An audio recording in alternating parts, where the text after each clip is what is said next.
Hello, my friend. Welcome to your sleep story. My name is Stephen Dalton.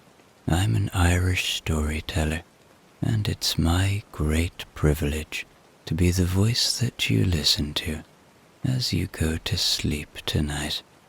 Tonight I continue my incredibly dull history series, and tonight we learn the history of the house, or the home. It's a thing that we've all spent time in at one point or another. But you know, one of the most touching messages I ever got from someone on the channel was from someone sleeping in their car, and my stories were helping them sleep at night. And so if you're out there tonight without a home, I want to send you peace, and I hope that my potted history of the home will bring a smile to your face. Okay, let's do the relaxation session now, which will take a few minutes before tonight's sleep story. I'm going to count down from 10 to 1, and as I do, allow yourself to let go more and more. 10. Feel the support of the bed beneath you, or the floor, or whatever surface you lie upon tonight. And beneath all of that, feel the support of the earth, our home. From the earth we receive a constant support. And as you become aware of that feeling of being supported, see if you can let go a little more now.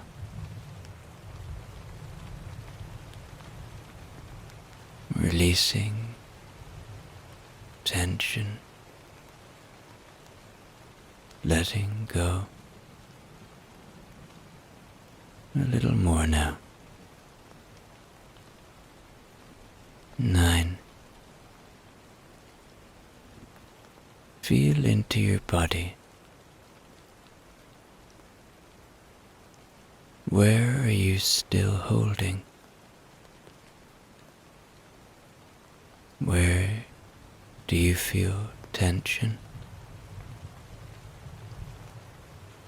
Maybe you feel pain.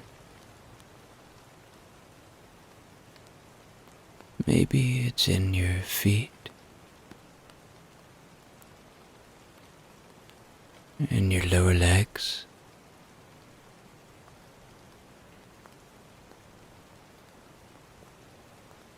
in your thighs, in your belly,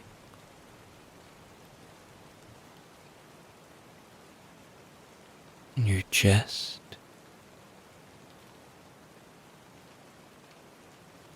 Maybe you're like me, and you hold a lot of tension in your hands or in your face. See if you can let that tension go now.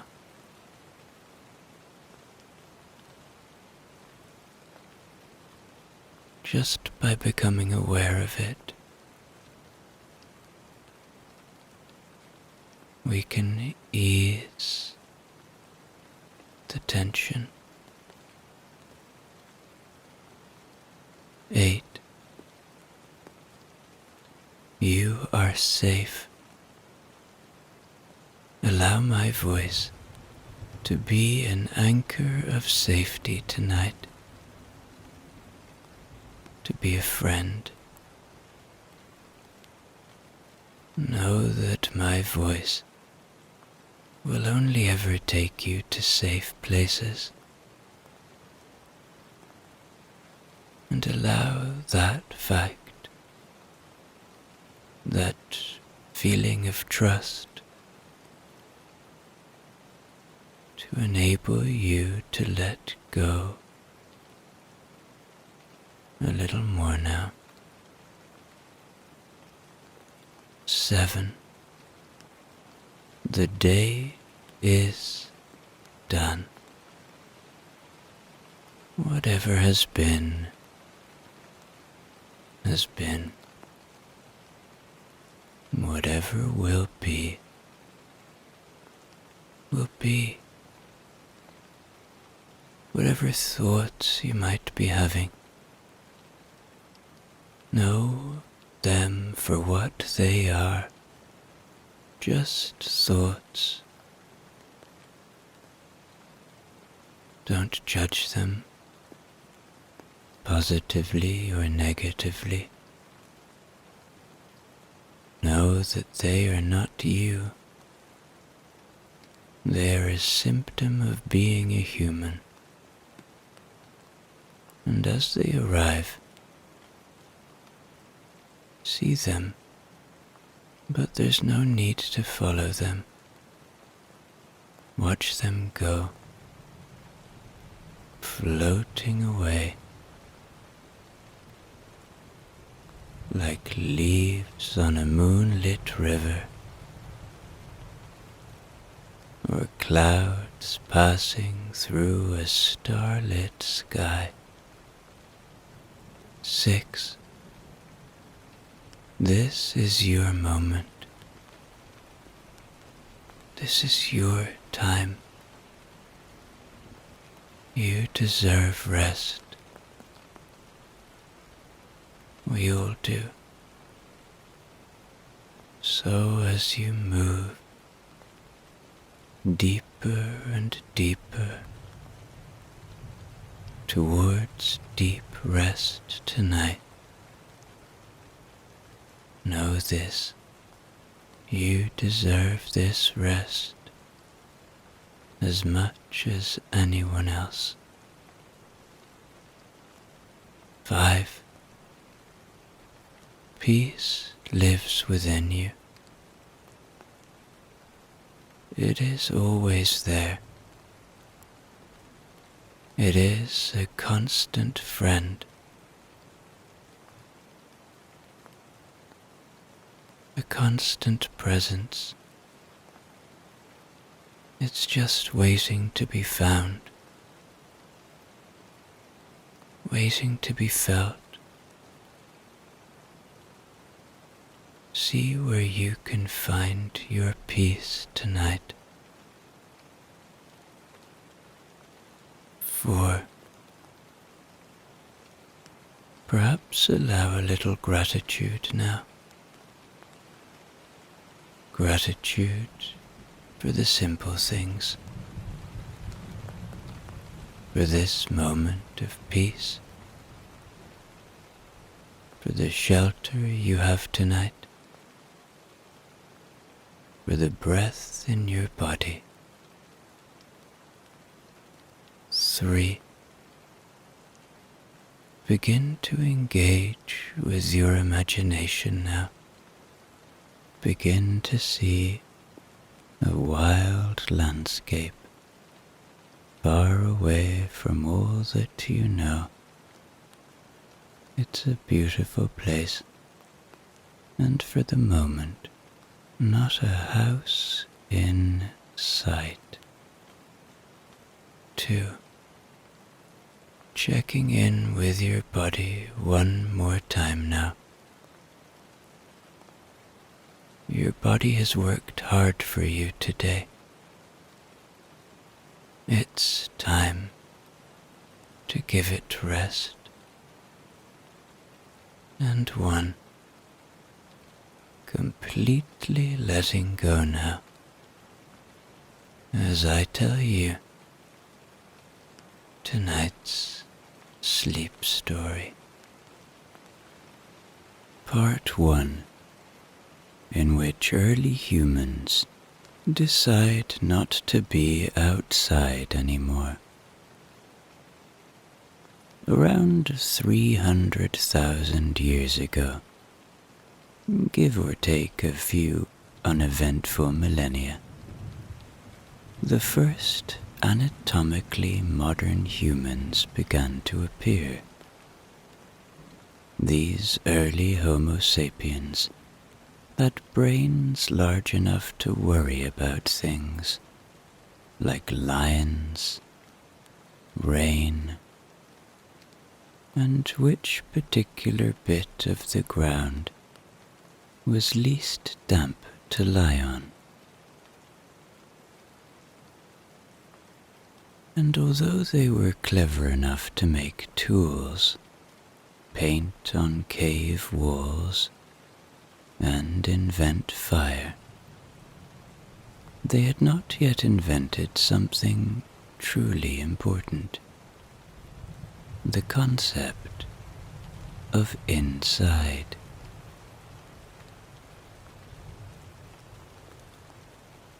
At first, homes weren't built, they were found.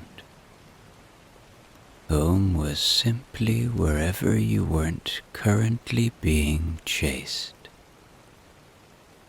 A patch of tall grass, a dry ditch, the inside of a tree, the sunlit side of a boulder. If it had shade and no immediate evidence of some animal or other, that was as good a home as any.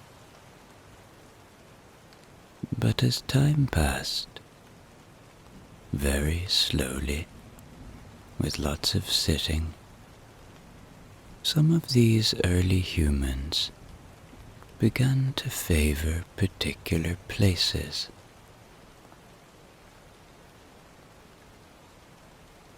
Places where the wind didn't howl quite so loudly. Places where it wasn't so cold. These were the beginnings, however humble, of the human house.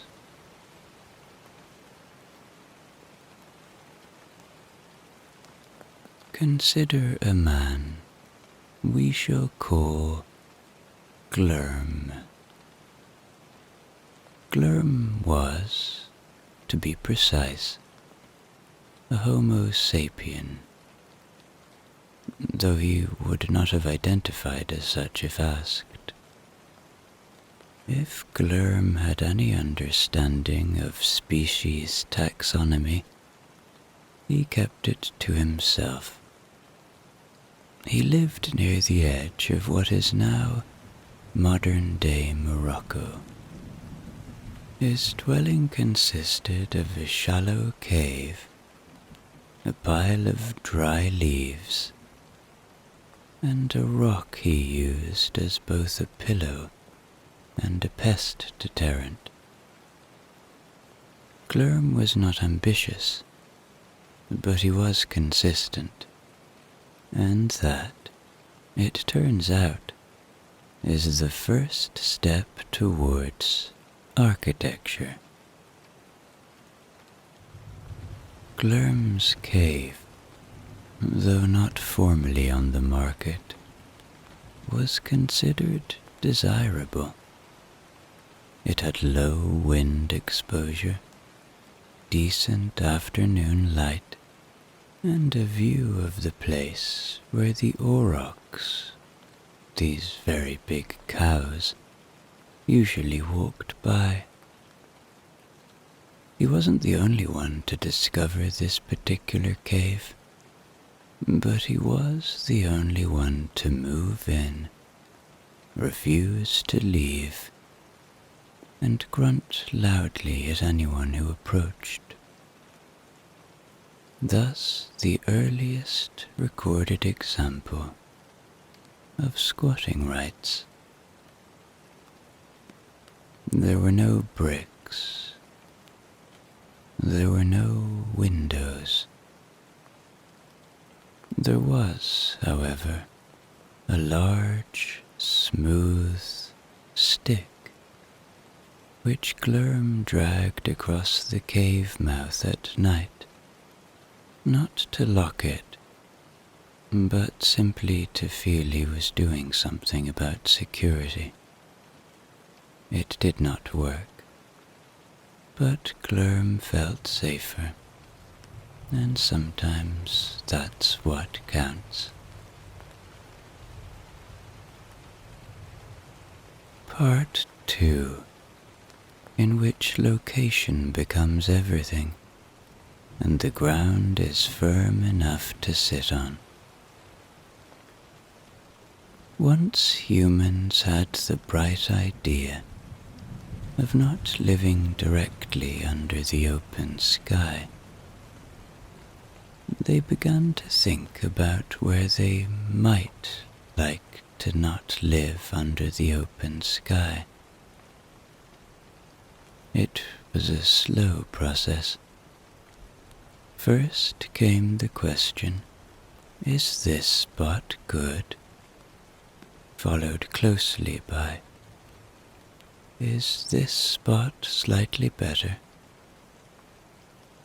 And after about 30,000 years of quiet pondering, the answers began to take shape.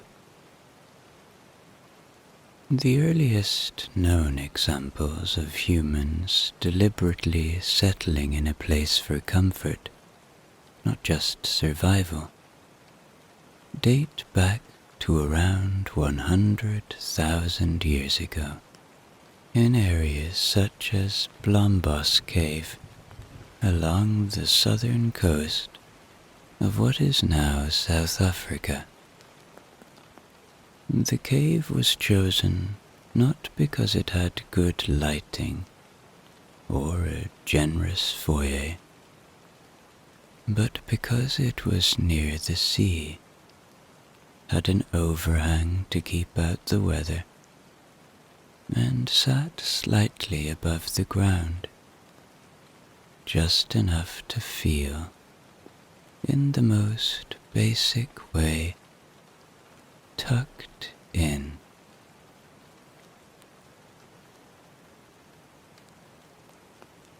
Other favored locations began to emerge across the globe. On the banks of what we now call the Euphrates River, for instance, humans realized that water, warmth, and flat bits of earth made a fairly pleasant combination. It wasn't quite luxury, but it beat wandering. In northern China, people in places like Zhoukoudian found limestone caves that stayed warmer in the winter and cool in the summer. Very helpful if you didn't own a sweater or understand the concept of insulation.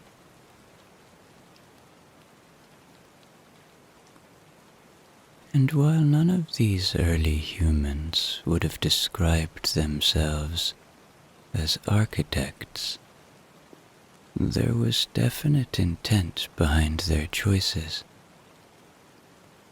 They began to avoid open plains, too windy, steep cliffs, hard to nap on, and anything that echoed ominously when you stepped inside.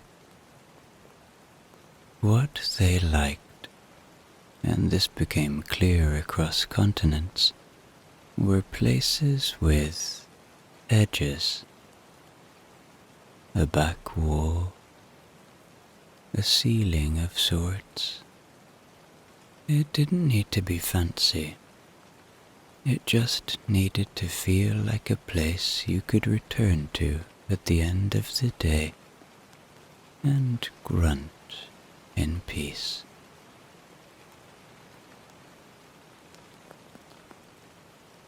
These weren't homes in the modern sense, but they were spaces that served the same purpose. They kept out the weather, marked a familiar spot,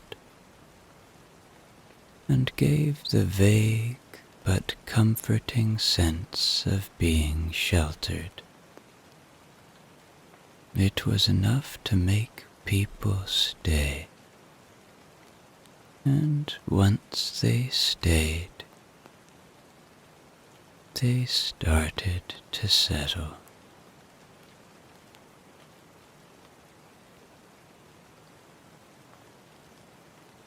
Part 3, in which cave life becomes surprisingly repetitive, and everyone gets a favorite spot. Living in a cave might sound adventurous, and it certainly looks dramatic on museum posters, but in practice, it was about as exciting as watching a rock very slowly erode, which, incidentally, was the main form of entertainment at the time. Once early humans had chosen a cave they liked, they began to shape the space to suit their needs. Not by knocking through walls or adding decorative beams, but by doing the same things in the same parts of the cave until patterns emerged. The area near the entrance became the place for watching the outside world and making tools. Further in, where the wind didn't reach and the light was gentler, people slept. Somewhere between the two, they likely prepared food, told stories, and very occasionally wondered what it all meant before going back to chewing roots.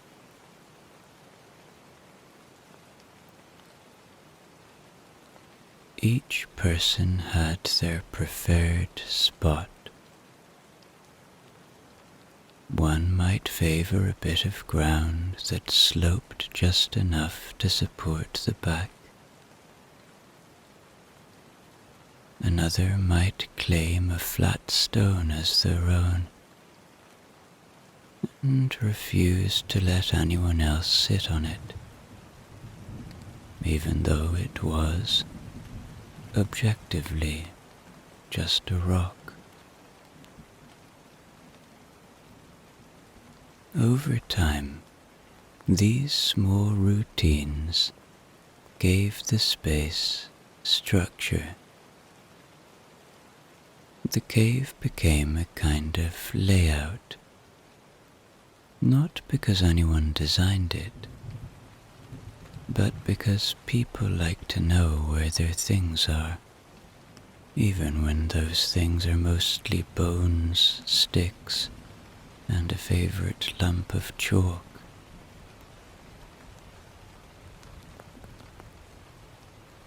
Evidence from sites like Blombos Cave in South Africa and Grotte du Lazaret in France suggests that early humans divided their space, not with walls, but with habits.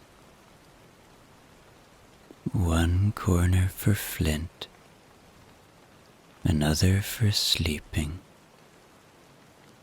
possibly one for gathering to share meat or sit in silence.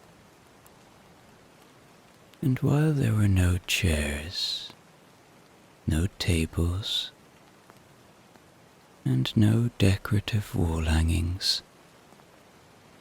It was, in the quietest possible way, a kind of home. Visitors, if there were any, might be offered the warmest spot, or at least not pushed out immediately. Sharing food was common,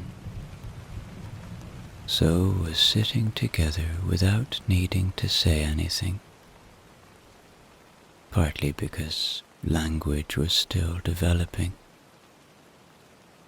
and partly because there just wasn't much to say after a long day of trying not to be trampled. It wasn't cozy by modern standards, but it was consistent, protected, and familiar. And in a world full of large animals and uncertain weather, those three things made all the difference. Part 4, in which fire is invited indoors, and the walls begin to express themselves. At some point during the long and mostly uneventful course of cave life, someone dragged a burning branch into the entrance and decided not to let it go out. Whether they did this for warmth, for cooking, or simply to look at it and think, that's quite nice, we'll never know. What we do know is that once fire arrived, no one wanted to give it back. There is archaeological evidence, the kind involving layers of ash and charred things scientists get very excited about, that early humans were using fire in caves by at least 100,000 years ago. In places like Blombos Cave, families, though no one called them that yet, gathered near small fires to cook, keep warm, and stare into the flames while thinking about nothing in particular. It was humanity's first fireplace, minus the bricks, and with a much higher chance of singeing your hair. The fire served as a kind of roommate. It needed tending. It made noise. It didn't like to be left alone. But it made the cave feel like a place you chose to be, rather than a place you were simply hiding in. It gave light to the darkness. It dried the walls. And perhaps most importantly, it turned night into something other than the part where we sleep and wait.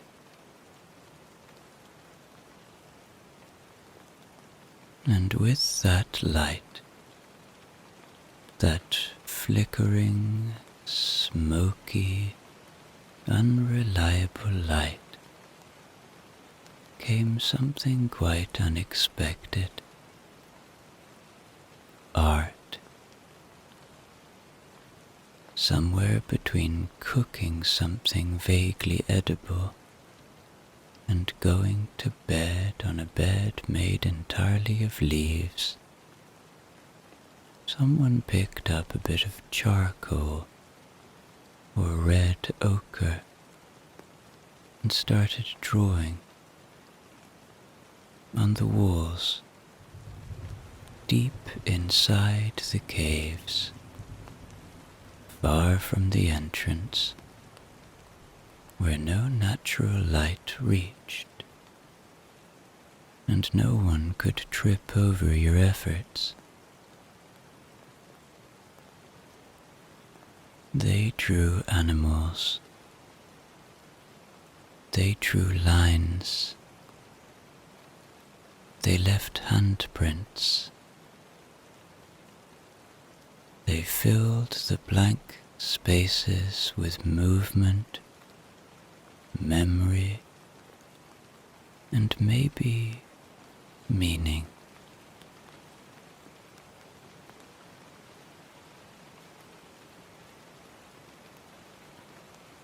The paintings in places like Chauvet, Altamira, and Lascaux weren't practical. You couldn't eat them. You couldn't sleep on them. And yet, someone made them. Perhaps to tell stories. Perhaps to teach. Or perhaps just to make the cave feel, in the most ancient possible sense, a little more like home.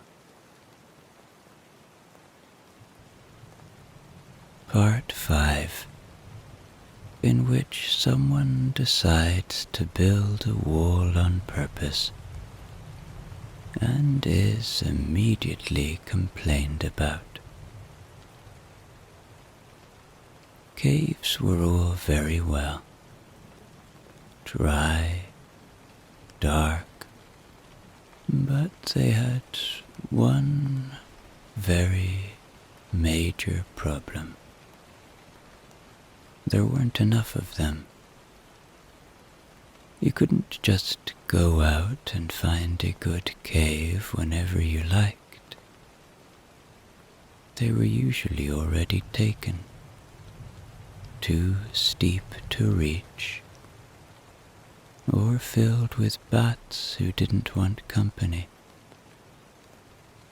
And so, at some point, no one knows precisely when, because the people involved were very bad at leaving notes, humans began to build their own shelters. Not homes in the modern sense. There were no blueprints, no chimneys, no doors that creaked slightly when you entered. But these early structures had one defining feature. Someone made them deliberately.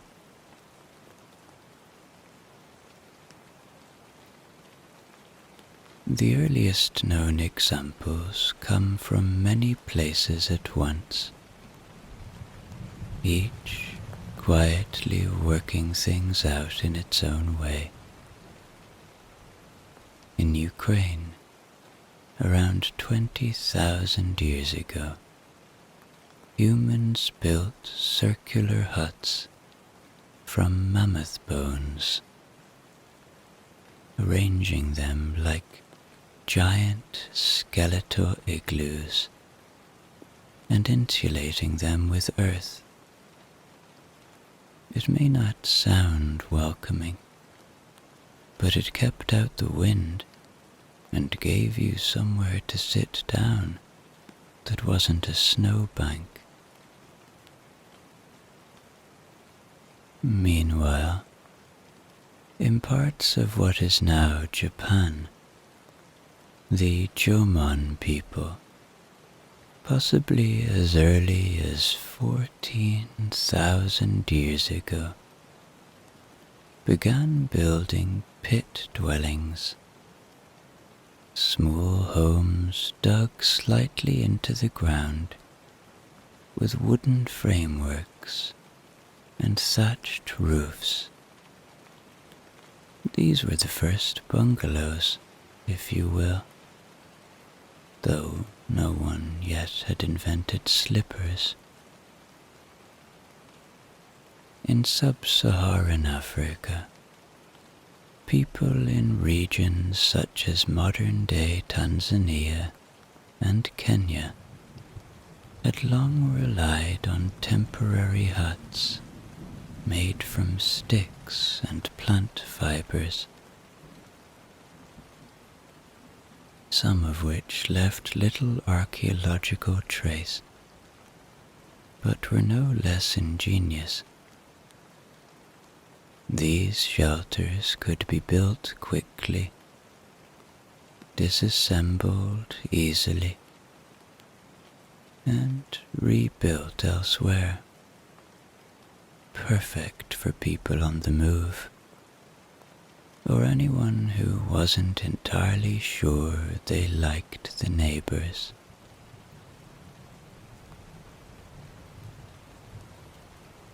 And across Siberia, China, India, the Levant, and South America, other versions emerged, some round, some square, some sunken, some raised, but all sharing a single quiet purpose, making life slightly less inconvenient.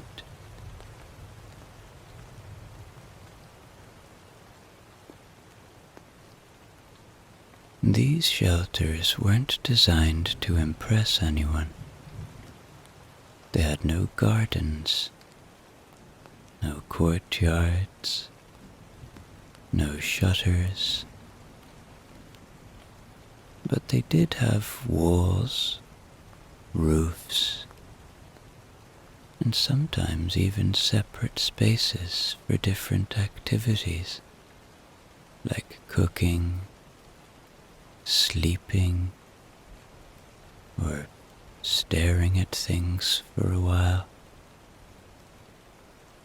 The materials varied: bones, branches, reeds, clay, but the impulse was the same, to say, "This bit is mine. I made it. It keeps the rain out." Part 6, in which people settle down and immediately begin to argue about whose turn it is to sweep the roof. There comes a point in every human story when someone says, "What if we just stayed here?" That moment, somewhere between 12,000 and 9,000 years ago, happened all over the world, not in one place, but in many. People began to plant things. They raised animals. They learned, slowly, and through considerable trial and error, that a good mud brick wall could outlast most arguments. And so the house, once a shelter, then a structure,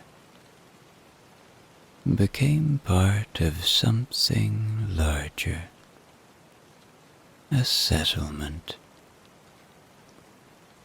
In the place now called Çatalhöyük, in modern-day Turkey, people began building homes side by side, starting around 9,000 years ago.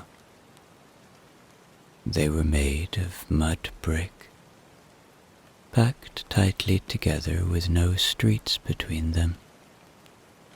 If you wanted to visit someone, you climbed out through your own roof and walked across the rooftops until you found the right one, then climbed down through theirs. It was not ideal for privacy, but excellent for eavesdropping. Over in Jericho, people had already been building for some time, possibly as early as 11,000 years ago.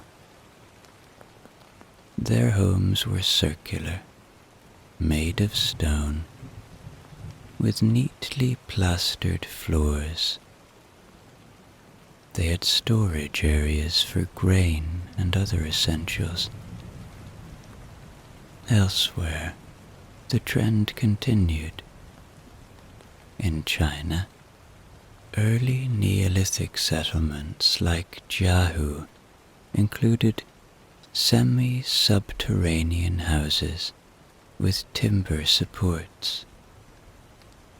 In Peru, people in Caral began building structures not just for living, but for gathering. In India's Mehrgarh, houses were built from mud and reeds, with evidence of domestic routines, hearths, grinding stones, even the early beginnings of dentistry, which was unfortunate but impressive. These places weren't glamorous. The walls cracked, the floors needed sweeping, the thatch leaked if you didn't replace it regularly. But they were the beginning of rooted life, not just a place to sleep, but a place to stay, return to, and argue about where to put the fire pit. No one had invented the garden gnome yet, or even the broom, but the houses of this era were clearly more than shelter. They were where people raised children, stored food, shared stories, and occasionally painted something on a wall because it felt right. It was the quiet beginning of everything domestic, the birth of neighborhoods, and, most tragically of all, the invention of next-door noise. Part 7, in which settlements refuse to stay small, and someone invents a neighborhood complaint. as humans grew more confident in their wall building and less inclined to sleep under trees, their little clusters of huts began to thicken. A hut became 2 huts. 2 huts became 6. Then someone built a storage shed. Someone else built a slightly larger hut and pretended not to notice. And before long, you had a town. Not a city. Not yet, but something busier than a village, and just disorganized enough to trip over a goat on your way to the latrine. The earliest towns didn't have street names, postcodes, or particularly clear boundaries. They simply spread, like porridge left unattended. People built close to rivers, close to fields, close to each other, and when space ran out, they built slightly on top of each other and called it planning.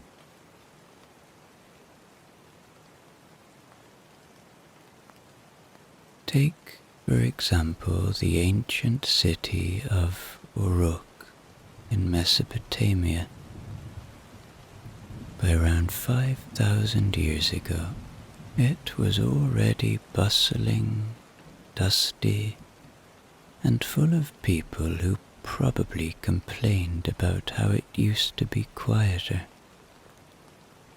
The city may have had 50,000 residents, which made it one of the largest on Earth at the time. It had canals, temples, public buildings, and, most importantly, homes. Mud brick homes, arranged in dense neighborhoods where people raised children, stored barley, and occasionally shouted out the window.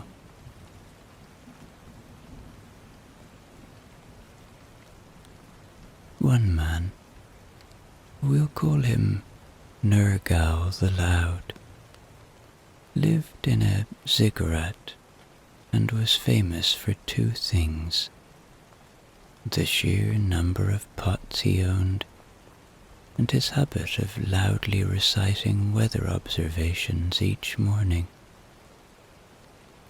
"The river is rising again," he'd declare, although no one had asked.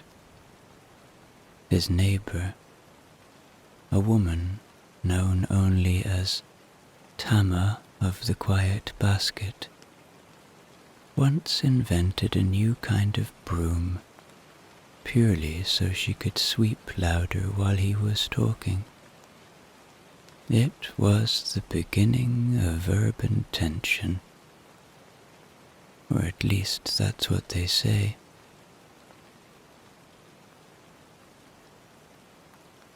Elsewhere, in the Indus Valley, the city of Mohenjo-Daro was forming with rather more dignity. There, people built homes with private wells and even indoor toilets, which at the time was considered unreasonably luxurious. Streets were laid out in grids. Drainage systems were planned. And for reasons unknown, someone built what may be the world's first public swimming pool, which archaeologists have since named the Great Bath. despite there being no evidence that anyone ever bathed in it. In China, around the Yellow River, towns like Erlitau began to rise with palatial compounds and workshops.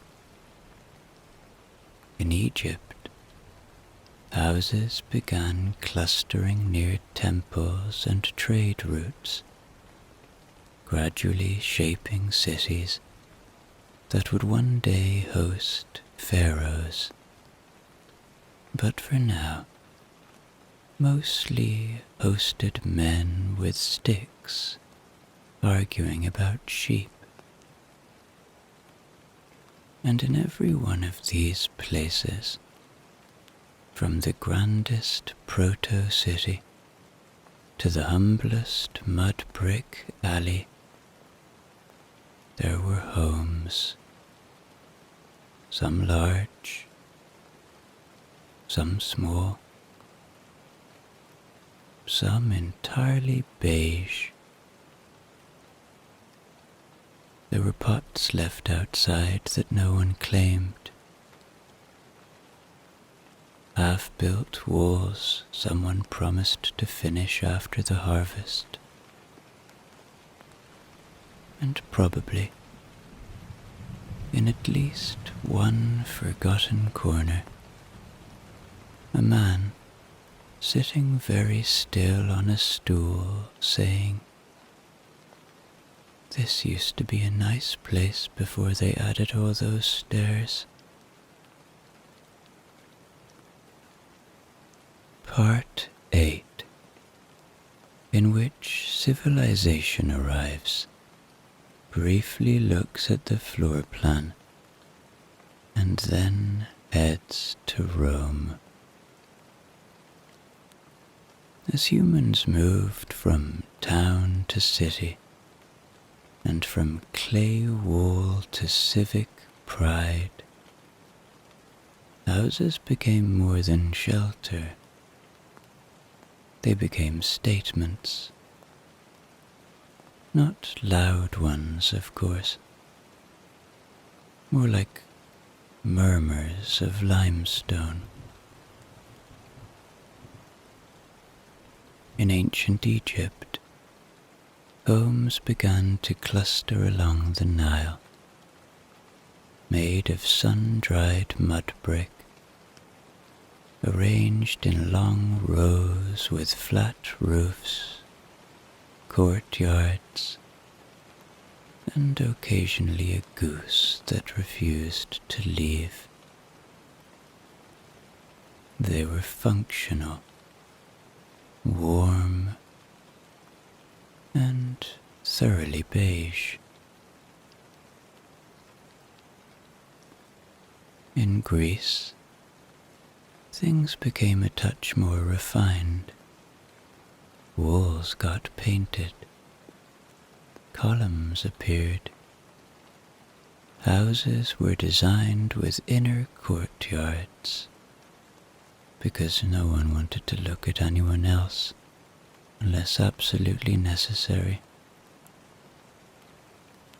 And while the homes of the wealthy had mosaics and columns, the homes of the average Athenian still mostly consisted of one pot, 2 chairs, and a very opinionated uncle.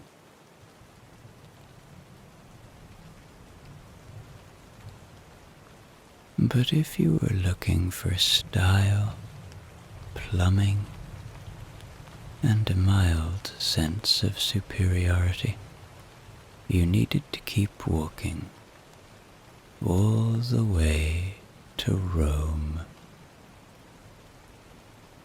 Ah, Rome, the empire that brought us aqueducts, roads, and the phrase, "We should really renovate." By the 1st century BCE, Rome wasn't just a city, it was a machine, and inside its humming, chaotic heart were thousands of homes, ranging from sprawling villas to narrow, questionable flats. But for now we shall concern ourselves with the Roman domus, the upper middle-class house of a citizen with taste, money, and opinions about mosaic maintenance.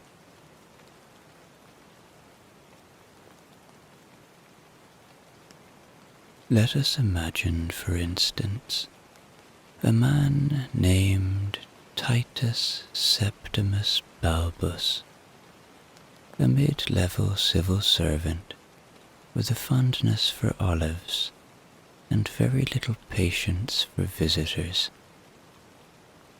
He lived in a domus on the Aventine Hill, which meant it had two major features: a tablinum, formal reception room, and an impluvium, a square hole in the roof designed to collect rainwater, or on hot days cause a bit of dramatic indoor dampness.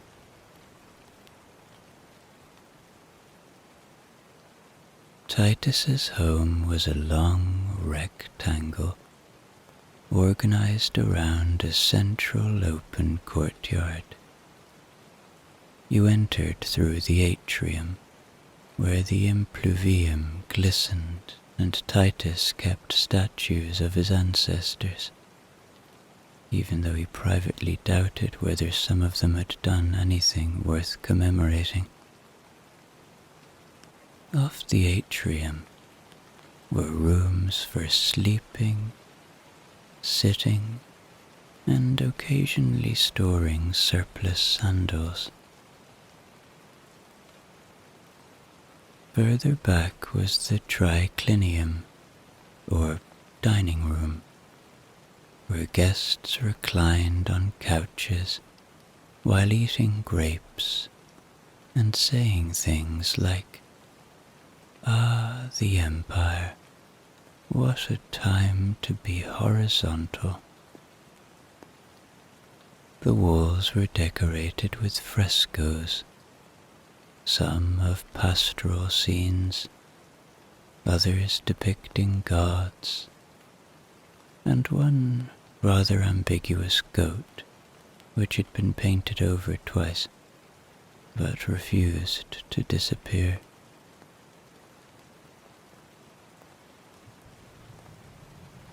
The kitchen, called a cullina, was small, smoky, and used mainly by enslaved people who somehow turned barley and lentils into cuisine.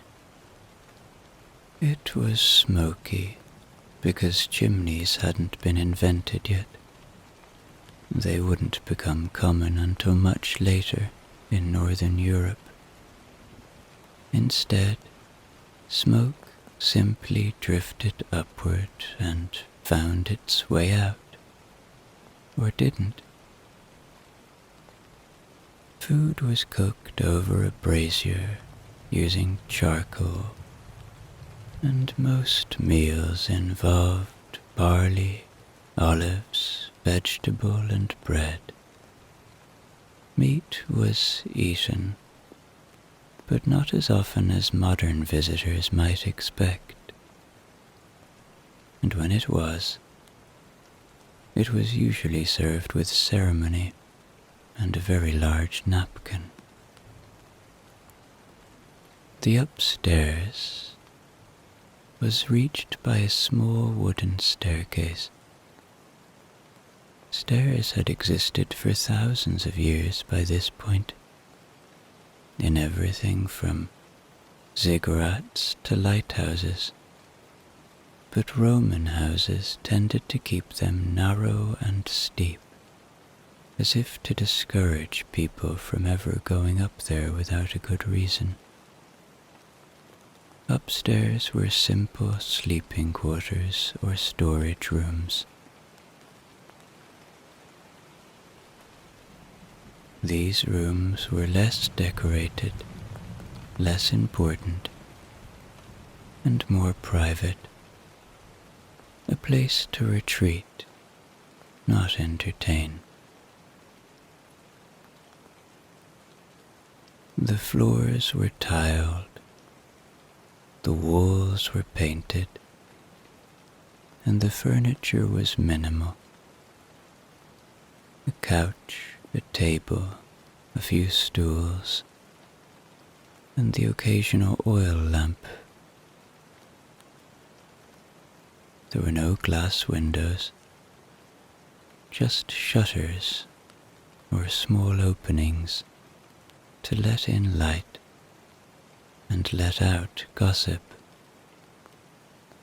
Everything had a place, and if it didn't, it was moved somewhere else until someone forgot where it went and built a shelf for it.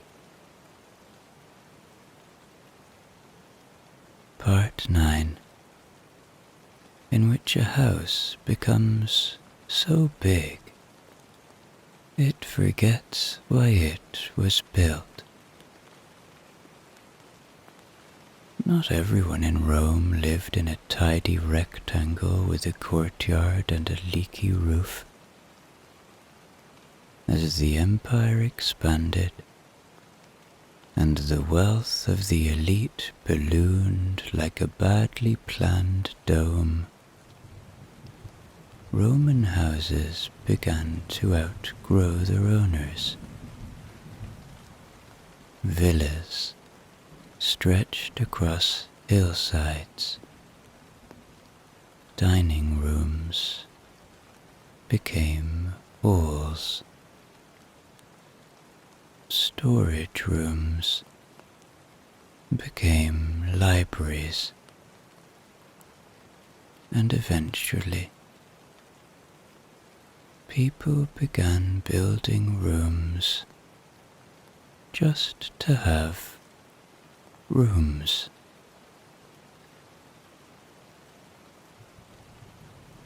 The Emperor Domitian once built a dining room where the ceiling could rain down scented petals during dessert. Nero famously constructed a house so large and full of nonsense, the Domus Aurea, or Golden House, that it included a rotating banquet hall and an artificial lake. It was not popular. A senator once muttered that Nero's real achievement was turning half of Rome into a foyer.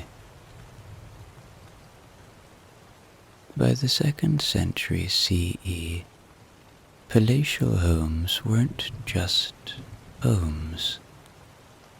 They were statements of power, of wealth, and frequently of very poor taste. Which brings us to Marcus Aurelius, emperor, philosopher, reluctant conqueror, and one of the very few people in Roman history who could live in a palace without being impressed by it. Marcus Aurelius, who wrote his Meditations in the quiet hours between battles and meetings, believed that luxury was a distraction and that true peace came from within. A tricky position when your front door was taller than most apartment blocks?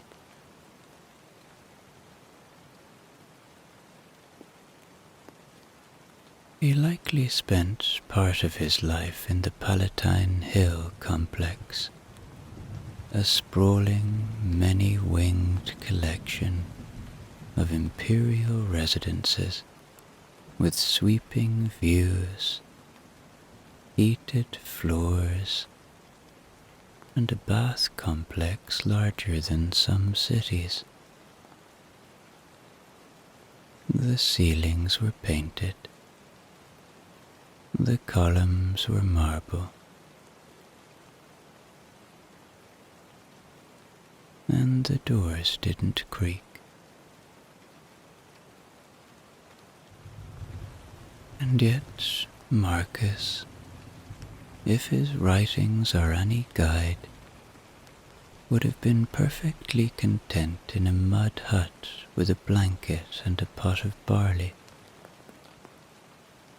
Very little is needed to make a happy life, he wrote, possibly while being fanned by 2 young men in gold sandals. One can imagine him standing in one of his many reception halls, a room so large it required its own echo policy, and saying to no one in particular, "All of this is meaningless if I can't sleep well." Meanwhile, a visitor would be staring in awe at the ceiling, whispering, "I didn't even know you could have a room just for reclining."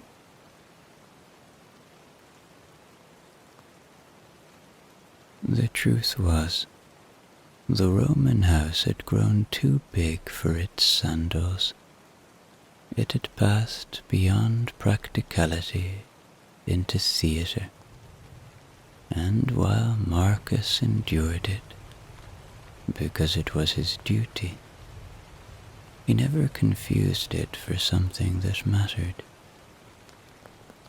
Some houses were built to keep you safe from the wind. Others, like his, were built to remind everyone else just how windy it could get if they didn't do as they were told.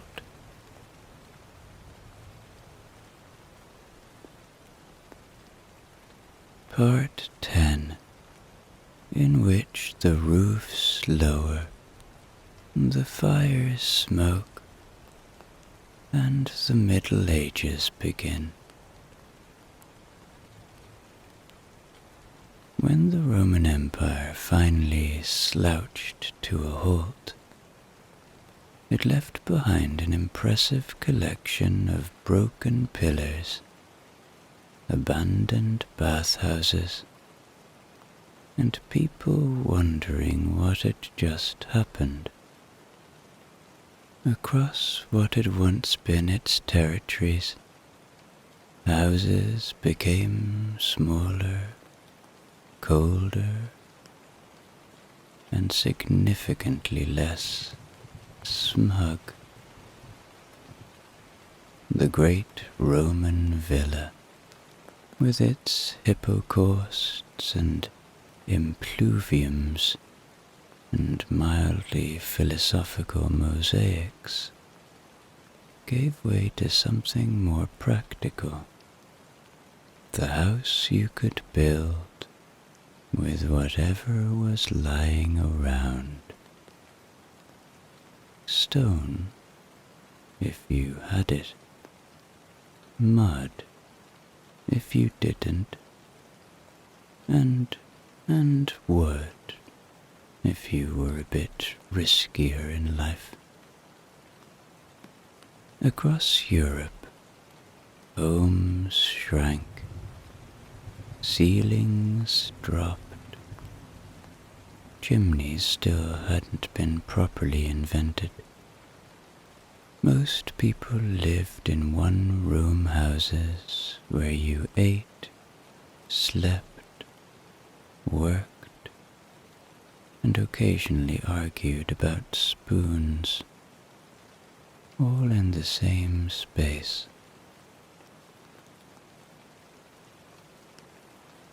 The fire burned in the middle of the room. The smoke went wherever it liked, and if your house had windows, they were just holes covered with cloth, which mostly let in cold.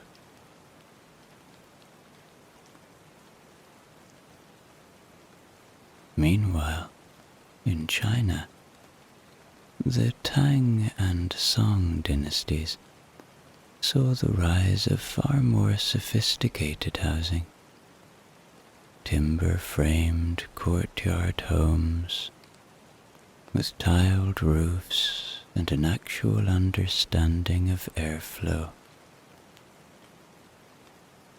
In Africa, cities like Timbuktu and Great Zimbabwe developed complex stone and adobe architecture with multi-room homes, elevated storage, and far less mildew than their European counterparts.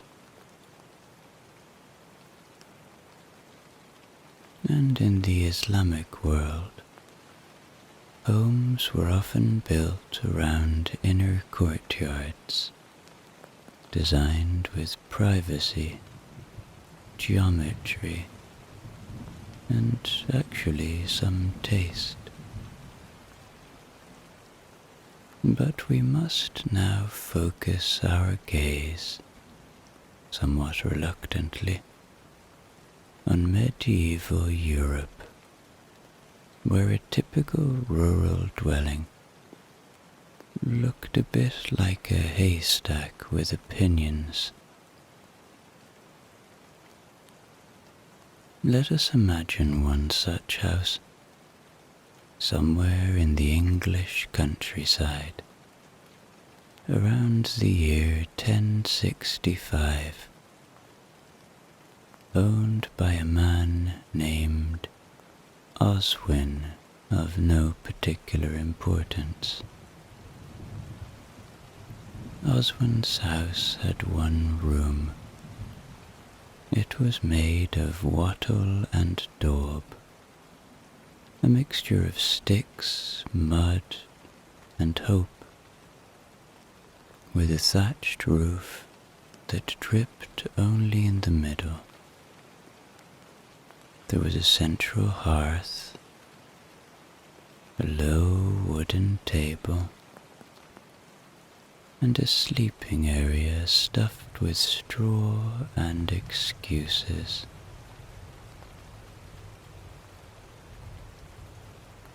A small loft above held tools, sacks, and occasionally Oswin himself when he needed a moment away from the children. There was no bathroom. The nearest well was a short walk away, and the nearest quiet moment even further. Light came from a hole in the wall, or, on special occasions, a small oil lamp that smelled faintly of boiled onions. Still, Oswin was proud of his home. He had built it himself, patched it yearly, and only once had it completely collapsed.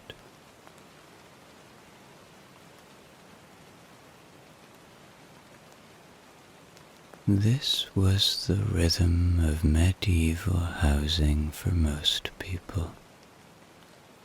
build what you could, share it with everyone, and hope for a dry patch in the roof.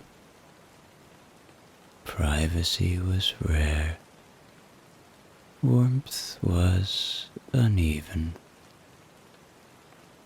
and the idea of a guest room was about as realistic as a flying cow.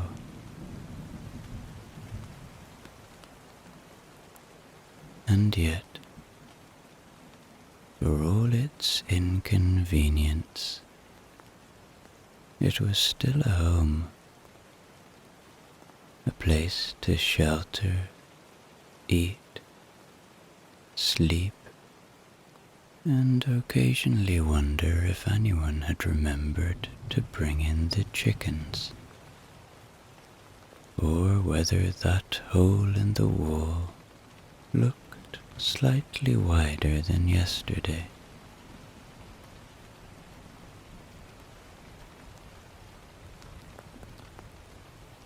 Part 11, in which the house becomes a fortress and the wind becomes a roommate. By the 12th century, houses in some parts of the world were no longer just dwellings. They were defenses. Thick stone walls, arrow slits, towers, keeps, drawbridges,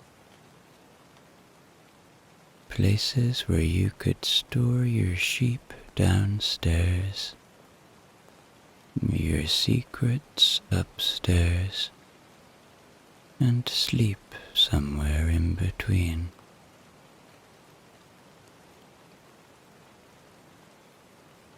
In Ireland, the landscape began to sprout tower houses and castles, not always large, not always grand, but always built with weather and trouble in mind. They were strongholds first, homes second, and drafty always.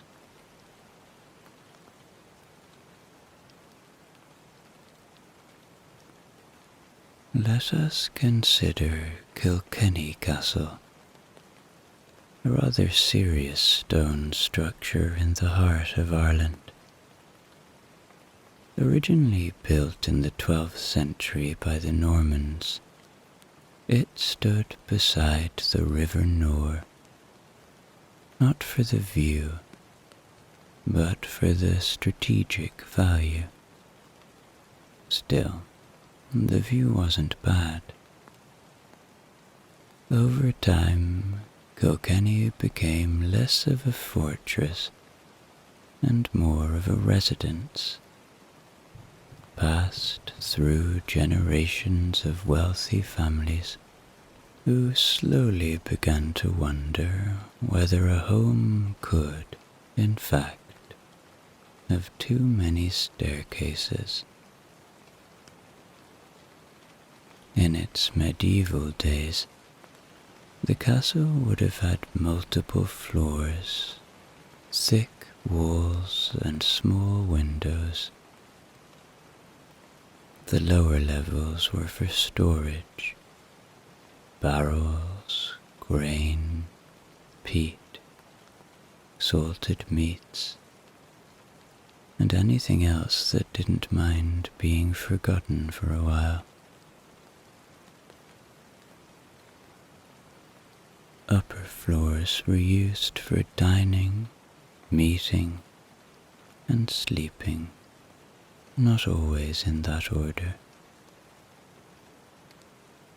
The great hall was the heart of it all, a wide, echoing chamber where people gathered to eat, negotiate, and occasionally fall asleep upright during long winter feasts.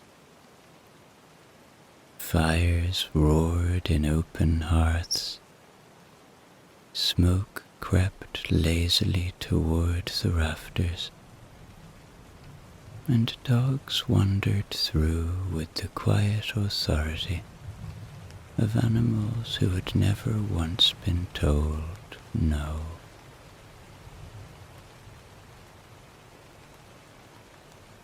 Upstairs, the chambers were better lit and slightly less draughty, but only slightly. There were woven wall hangings for insulation, wooden chests for sitting and storage, and beds with curtains to keep out the cold, and, if lucky, most of the noise from the floor below.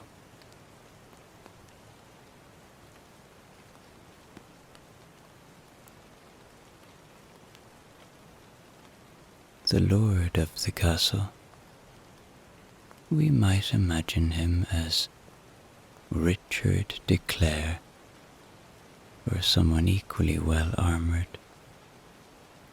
would have moved from room to room with a purposeful air, and his wife managed the domestic staff, oversaw supplies, and quietly ensured the whole place didn't fall into ruin.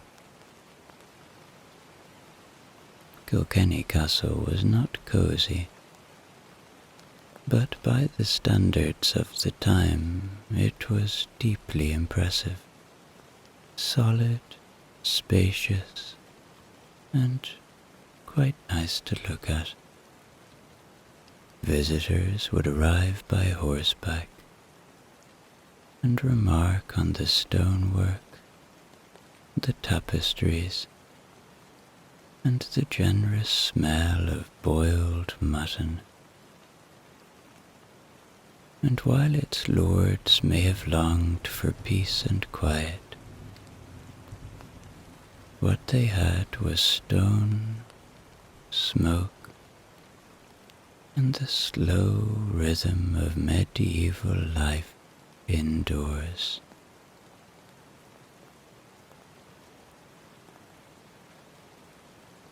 Part 12, in which a house becomes a mirror and a bit too fond of itself. By the 17th and 18th centuries, some houses had stopped being houses altogether and become demonstrations. Palaces in France, Austria, and parts of India, China, and West Africa grew wide, gold-trimmed, and suspiciously echoey. More theatre than dwelling. Versailles, for instance, had more than 2,000 windows, and not a single good place to sit. But we won't stay there long. It's been said before, it was astonishing, and still sits there to this day. But let us instead slip past the chandeliers and powdered wigs, and into the creaky Victorian Europe, where houses were suddenly everywhere, tall ones, narrow ones, brick ones, soot-covered ones, and occasionally one with a tower no one could explain.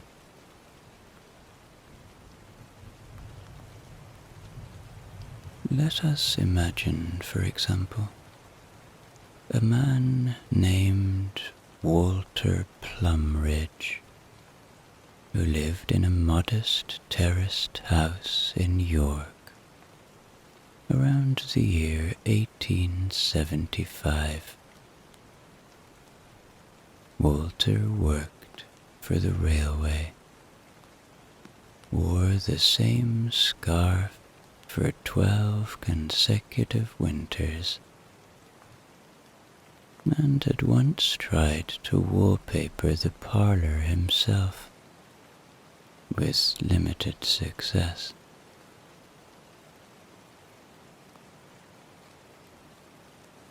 His house had 4 rooms, a front parlour for sitting very stiffly, a kitchen for boiling things indefinitely, and 2 small bedrooms upstairs, one for him and his wife, Agnes, and one for the children.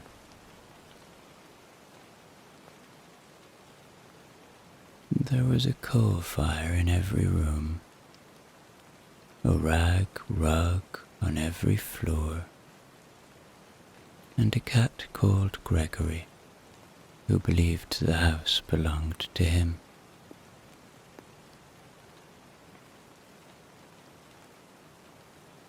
Meanwhile, in Leiden in the Netherlands, a woman named Marijn van Delft kept a careful ledger of her housework.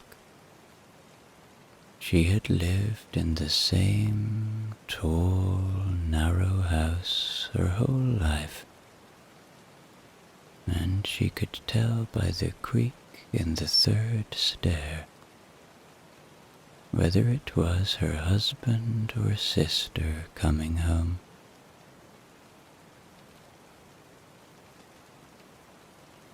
The kitchen was downstairs. The bedrooms were upstairs, and everything in between was lined with useful furniture and polite silence. Across the river in Hamburg, a German clockmaker named Otto Feldman lived above his shop in a flat that smelled permanently of oil and burnt toast. His home had a workbench in the corner of the kitchen, a cuckoo clock that refused to behave, and a neighbor who practiced the violin exactly 15 minutes after sunset every day,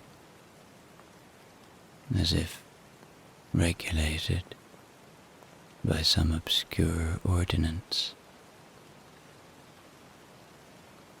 These homes were practical, narrow, and full of noise, from pipes, from fireplaces, from children, and from the slow tick of life continuing as it always had. They weren't ostentatious. They weren't grand. But they had drawers full of old keys, and corners where light fell just right, and cupboards that held both secrets and far too many jars of pickles. They were homes as we begin to recognize them now. Private, self-contained, slightly over-decorated, and deeply lived in.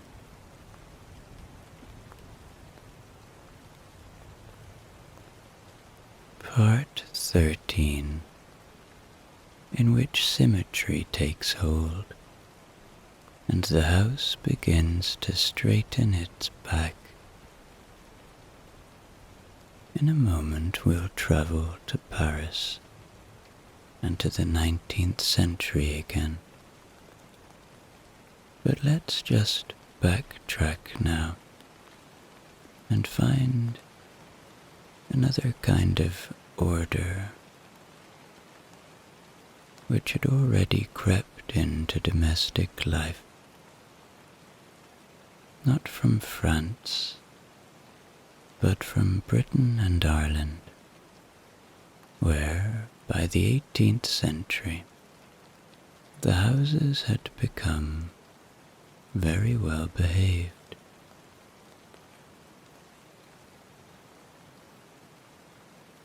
This was the era of Georgian architecture, tall, straight, symmetrical homes with rows of even windows, decorative fan lights over the doors, and layouts so predictable you could find the scullery in your sleep. It was a time when the idea of a proper house became something almost mathematical. From Dublin to Bath, from Edinburgh to Limerick, whole terraces were built in harmonious repetition. Red brick, sash windows, white cornices, black railings. Inside, the social structure of the house was equally well planned. The family lived on the middle floors. Visitors were received in the parlour, and the servants were kept politely out of view, usually upstairs in small, sloped-ceiling rooms, accessible only by a narrow, unpainted staircase no guest would ever use.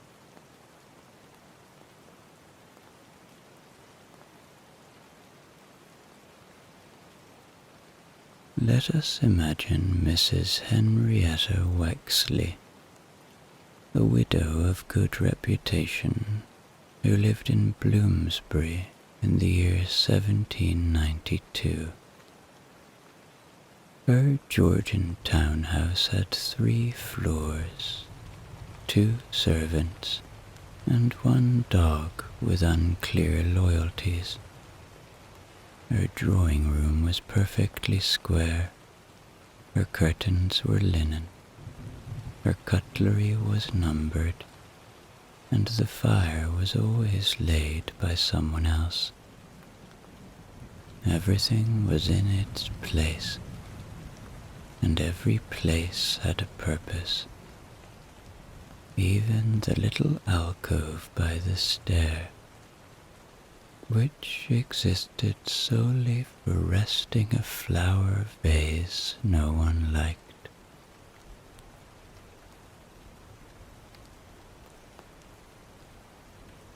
Georgian architecture wasn't grand in the aristocratic sense.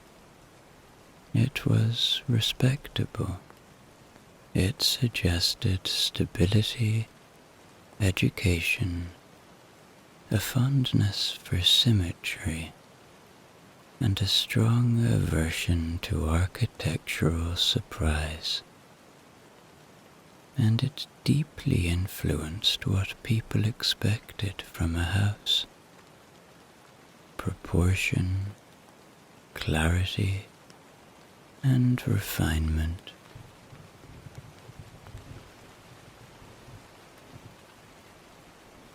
Which brings us a few decades later, and just across the channel, to Paris, where Baron Haussmann had begun to do something both radical and strangely familiar. As he reshaped the city in the mid-1800s, Haussmann built boulevards lined with elegant, orderly stone apartment blocks. Not palaces, but homes, stacked residences, each with its own flourishes, its own iron balcony, its own pride. The facades were symmetrical, the windows evenly spaced,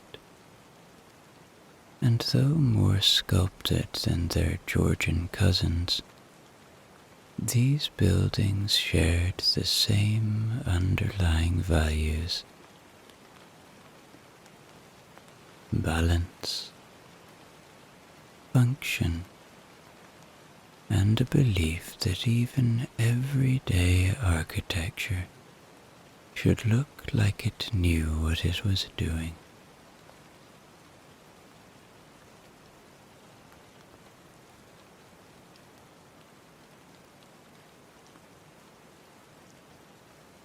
Inside, they were not unlike the Georgian homes that came before. The best flats were on the second floor, high enough for quiet, low enough for dignity.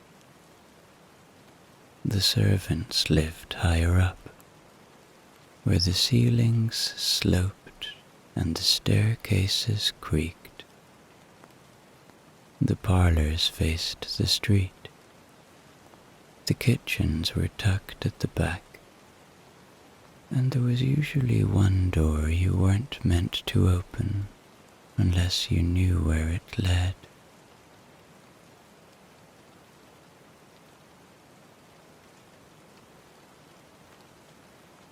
Let us now meet Etienne Renaud, a school teacher living on the third floor of such a building on Boulevard Voltaire in the year 1883. Etienne had high ceilings, tall windows, and a balcony just wide enough for 2 chairs and a potted plant he never quite remembered to water. His flat had a certain grace to it, not because it was large, but because someone had cared about the lines of the window frames, the brass doorknobs, the way the light landed on the floorboards near the writing desk. And this care, this attention to craft, was spreading across Europe, from Amsterdam to Vienna, from Bordeaux to Brussels. People began to ask, not just, where do I live, but what does it look like? From the layout of a staircase to the curve of a cornice, homes were now judged not only by how well they kept out of the rain, but by how much pleasure they gave to look at.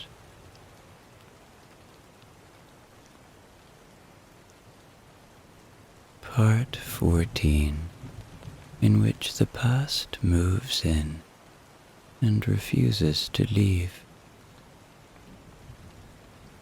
If you were to walk down Boulevard Voltaire today, or through a Georgian crescent in Dublin, or along a red brick street in Leeds,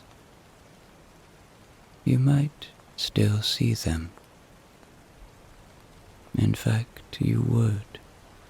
The very same buildings described in older chapters of this story. The windows are still tall. The cornices still curve. The staircases still know which step to skip. They were built long ago, and yet they are still lived in now. Which is to say, in many ways, we still live in the past, inside it, under it, around it.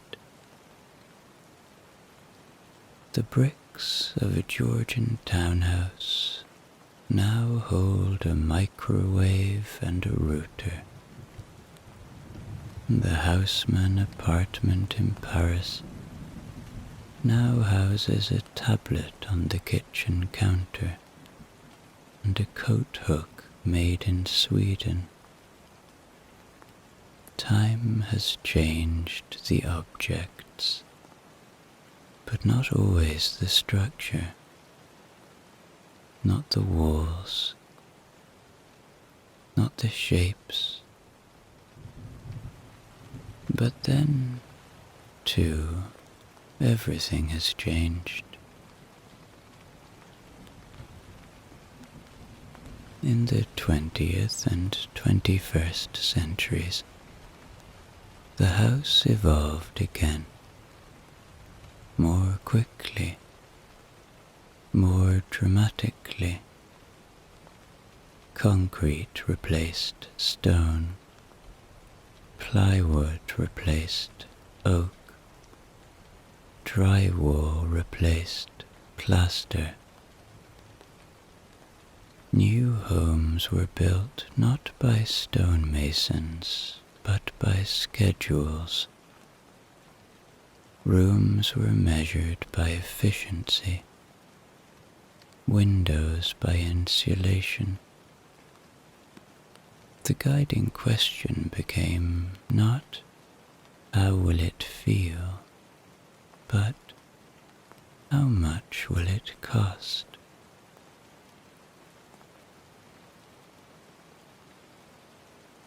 There was a shift, not everywhere, not in everyone, but enough to notice. The handcrafted gave way to the prefabricated. Ornament disappeared. Function took over. And yet, not for everyone. Because even now, there are those who still care about craft, about how something feels when you walk through it. Some people save up for a door that pleases the hand. Others repaint the same windowsill every spring because it makes the light look kinder. Some plant a tree in the corner of a garden they'll never finish. Others run their fingers along the trim of a doorframe and say quietly, "That's well done."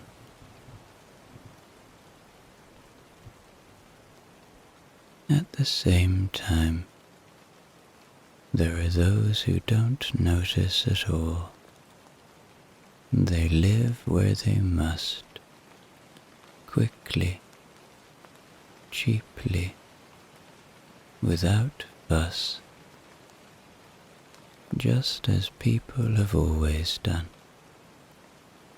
from the huts of the steppe to the flats above the bakery. Some houses are for pride, others are for survival, and many are just the place you go to sleep.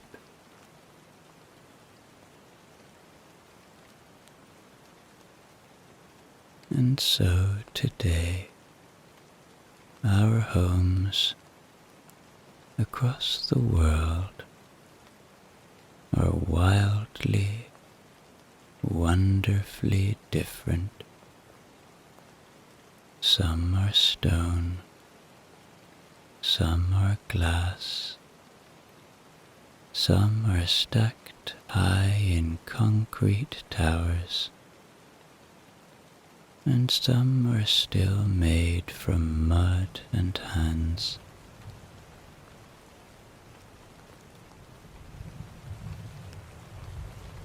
Some people live in 5 rooms alone. Others share 1 room with 5 people. Some install underfloor heating. Others sweep a bare floor before putting out the blankets at night. There is no one way,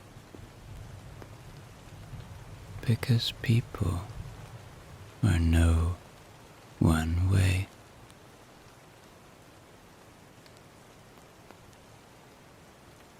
We are proud and practical, weary and hopeful, chaotic and meticulous.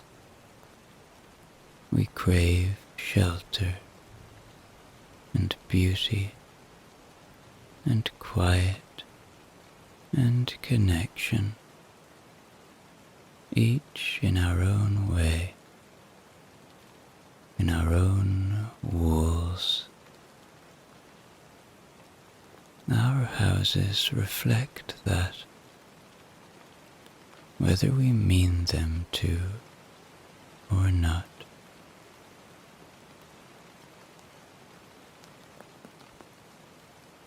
And so this is where the history ends, or rather, where it continues, silently, behind each front door, every hallway, every threshold, every cupboard full of old receipts and string. The homes we live in today are stories we've walked into without knowing the first chapter, but we live them nonetheless.